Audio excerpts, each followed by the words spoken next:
اس کتاب کو پڑھنے سے انسان پاگل ہو جاتا ہے یا مر جاتا ہے؟ یہ کتاب خود شیطان نے لکھی ہے یا پھر جنات نے؟ محض اس کتاب کو گھر میں رکھنے سے جنات متوجہ ہوتے ہیں۔ حقیقت کیا ہے، جانیے اس ویڈیو میں۔ السلام علیکم، کتب بینی کی دنیا میں خوش آمدید۔ آپ نے کتابیں تو بہت ساری پڑھی ہوں گی، لیکن آج آپ کو ایک ایسی کتاب کے بارے میں بتایا جائے گا جو دنیا کی سب سے خطرناک کتاب مانی جاتی ہے۔ اس بات میں کتنی حقیقت ہے، میں آپ کے سامنے چند حقائق رکھوں گی، فیصلہ آپ خود کریں گے۔ ہم جس کتاب کے بارے میں بات کر رہے ہیں اس کا نام ہے شمس المعارف و لطیف العوارف، جو عام طور پر شمس المعارف یعنی علم کا سورج کے نام سے جانی جاتی ہے۔ جیسا کہ نام سے ہم اندازہ لگا سکتے ہیں کہ یہ کتاب مصنف کے مطابق علم کا سرچشمہ ہے اور اس کی روشنی دور دور تک پھیلائی جا سکتی ہے۔ شمس المعارف کے مصنف محی الدین ابو العباس احمد ابن علی ابن یوسف القریشی الصوفی ہیں، جو احمد البونی کے نام سے مشہور ہیں۔ احمد البونی اللہ کے ولی تھے یا پھر کوئی جادوگر یا پھر دونوں، یہ کہنا تھوڑا مشکل ہے کیونکہ ان کی زندگی کے بارے میں زیادہ معلومات حاصل نہیں۔ احمد البونی لیٹ 12 سینچری سے مڈ 13 سینچری کے درمیان رہے۔ ان کی نسبت بونا سے جوڑی جاتی ہے جو موجودہ الجیریا کا ایک شہر ہے۔ احمد البونی نے اپنی زندگی کا بیشتر حصہ مصر میں گزارا۔ انہیں ایک ریاضی دان، فلسفی اور صوفی ہونے کا کریڈٹ دیا جاتا ہے۔ احمد البونی نے متعدد صوفیاء کرام اور علماء کرام سے علم حاصل کیا، جس میں ابو عبداللہ شمس الدین الاصفہانی، جلال الدین عبداللہ البستانی، محمد الغزالی الطوسی، اصیل الدین الشرازی سے فیض یاب ہوئے۔ علاوہ ازیں کئی اور جیدہ نام شامل فہرست ہیں۔ شمس المعارف کے موجودہ دور میں 2 ایڈیشنز موجود ہیں، شمس المعارف الکبریٰ اور شمس المعارف الصغریٰ۔ شمس المعارف الکبریٰ علم کے اعتبار سے زیادہ وسیع سمجھی جاتی ہے۔ کچھ تاریخ دانوں کا یہ ماننا ہے کہ یہ کتاب اپنی اصلی حالت میں موجود نہیں، بلکہ over the period of time اس میں تحریروں کو ایڈ اور سبٹریکٹ کیا گیا ہے۔ اس کا ثبوت کتاب میں آئیڈیاز کا کوہیرنٹ نہ ہونا ہے۔ اس کتاب میں تسلسل کی کمی نظر آتی ہے۔ احمد البونی نے کئی اور کتابیں بھی لکھیں، لیکن ان کی کتاب منبع اصول الحکمہ، جس کو شمس المعارف کی ساتھی تحریر کہا جاتا ہے۔ شمس المعارف کے بعد کے ایڈیشنز میں ٹیبل آف کنٹینٹس بھی شامل کیے گئے، جو ان نمبرڈ چیپٹرز تھے اور 40 فصیل پر مشتمل تھے، اور اس کو مختلف سیکشنز اور چیپٹرز میں بھی ڈیوائیڈ کر دیا گیا ہے۔ آخر اس مشہور بدنام زمانہ کتاب میں ایسا کیا ہے جو اسے خطرناک بناتی ہے؟ احمد البونی خود اس کتاب کے بارے میں خبردار کرتے ہیں، رسوائی اس کے لیے جس کے ہاتھ میں میری یہ کتاب ہے اور وہ کسی اجنبی کو ظاہر کرتا ہے جو اس کے قابل نہیں۔ یعنی احمد البونی اس کتاب کے بارے میں خبردار کر رہے ہیں کہ یہ کتاب کسی عام انسان کے لیے نہیں، بلکہ صرف ان لوگوں کے لیے ہے جو اس کا استعمال کرنا جانتے ہیں۔ احمد البونی کے مطابق اس کتاب میں جادوئی قوتوں کو استعمال کرنے کے راز اور پوشیدہ قوتوں کا علم موجود ہے۔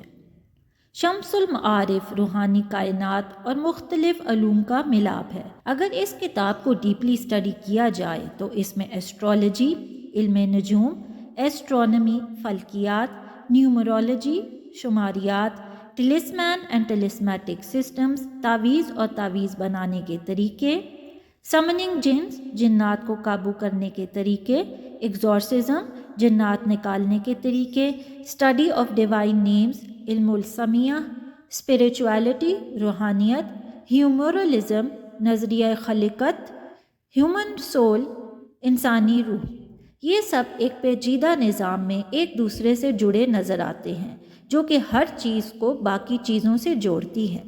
اس بات کو سمجھنے کے لیے ہم ایک مثال لیتے ہیں۔ شمس المعارف کے ایک سیکشن میں عربی کے 28 حروف کی طاقت کو جوڑا جاتا ہے چاند کے 28 گھروں سے، اور ساتھ ساتھ اس کو سیاروں کی پوزیشنز اور 4 ایلیمنٹس آگ، پانی، مٹی اور ہوا سے۔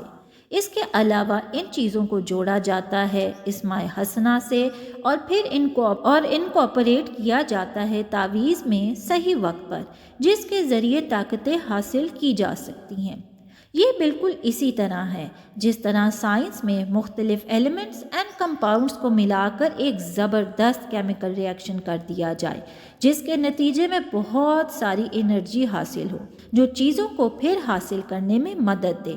شمس المعارف کے مطابق عربی کے 28 حروف ہیں اور ہر ایک حرف کو ایک نمبر دیا گیا ہے، جیسے کہ الف کا نمبر 1، با کا نمبر 2، اور پھر ان حروف کو ملا کر جب ایک لفظ بنتا ہے تو اس کا بھی ایک ٹوٹل نمبر ہوتا ہے۔ جیسے کہ ہم نام لیتے ہیں خالد، خ کی ویلیو ہے 24، الف کی ویلیو ہے 1، لام کی ویلیو ہے 12 اور دال کی ویلیو ہے 4، اور پھر جب ہم ان تمام ویلیوز کو ایڈ کرتے ہیں تو ہمارے پاس ٹوٹل ویلیو نکلتی ہے 41۔ پھر ہم اس نام کے ٹوٹل ویلیو کو استعمال کر کے اس نام کے لیے تعویذ بنا سکتے ہیں۔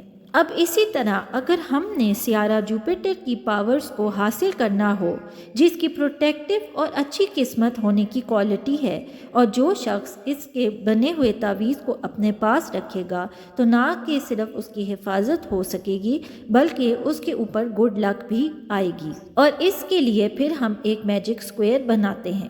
اس کے لیے ہم حرف دال کو لیں گے جس کی نیومیریکل ویلیو ہے 4، اور پھر اس کے لیے ایک 4x4 کا میجیکل اسکوائر بنایا جائے گا۔ میجیکل اسکوائر بنانے کے بعد پھر اس میں دال کو 35 دفعہ لکھا جائے گا۔ اس میں اسماء حسنہ بھی لکھے جا سکتے ہیں جس میں دال موجود ہو، جیسا کہ اللہ کا نام ہے الودود۔ اور پھر جب چاند اپنے صحیح گھر میں ہوگا جو کہ فارچیون کا گھر ہوگا تو اس میں تعویذ بنا دیا جائے گا۔ شمس المعارف میں کئی تعویذ موجود ہیں جن کا استعمال کیا جا سکتا ہے، جیسے کہ جنات اور شیاطین سے حفاظت، حصول محبت، دشمن کو ہلاک کرنا۔ شمس المعارف میں اسماء حسنہ کی پاورز کو بھی ڈسکس کیا گیا ہے، اور یہ کہ اللہ کا نام سب سے زیادہ پاورفل ہے اور جس میں تمام ایٹریبیوٹس موجود ہیں۔ اس کے علاوہ ایک پورا چیپٹر بسم اللہ کی برکت پر ڈیڈیکیٹڈ ہے۔ یہ دنیا کا سب سے پاورفل سینٹینس ہے۔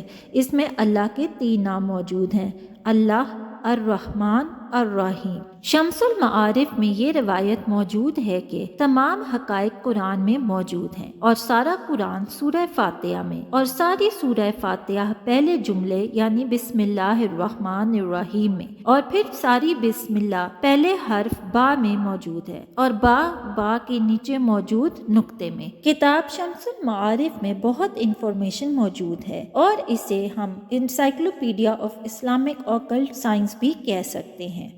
اب جس کتاب میں اسماء حسنہ کی طاقت ہو، بسم اللہ کی برکات موجود ہوں، تو وہ خطرناک کیسے ہو سکتی ہے؟